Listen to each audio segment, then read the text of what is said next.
There has been another round of car break-ins in New Orleans. Overnight, police say more than a dozen vehicles were burglarized in a parking lot close to the Smoothie King Center.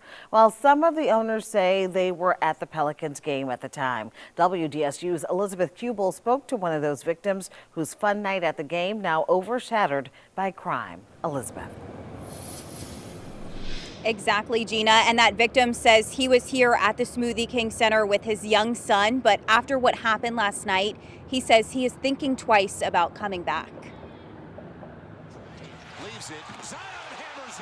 Fans walked out of an electric Pelicans win to a loss of their own. And it went from smiles to tears in a matter of just a few minutes. And that's something that weighs on me as a father. That dad, who wants to remain anonymous, left the game Wednesday night with his young son to find their car parked in the unpaid lot they have used for a decade, looking like this. Officers are investigating 13 vehicle burglaries in the lot on Lafayette Street. I see glass on other vehicles broken and missing as we're walking up to them.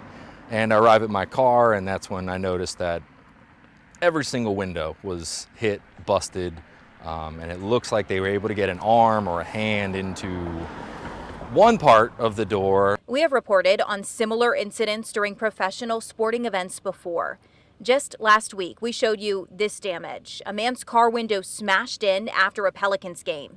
And in October, during a Saints game, several fans told us their cars were broken into downtown. One incident, I don't think it's going to hurt the entire tourism of the city and the impact that people still love coming here.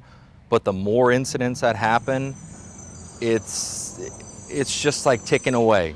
You know, you hit it enough times and eventually it's going to crumble. Evidence of that most recent incident is still scattered across this parking lot, while victims just wish for the crime to stop. It's frustrating. It's saddening that that's what it has to come to.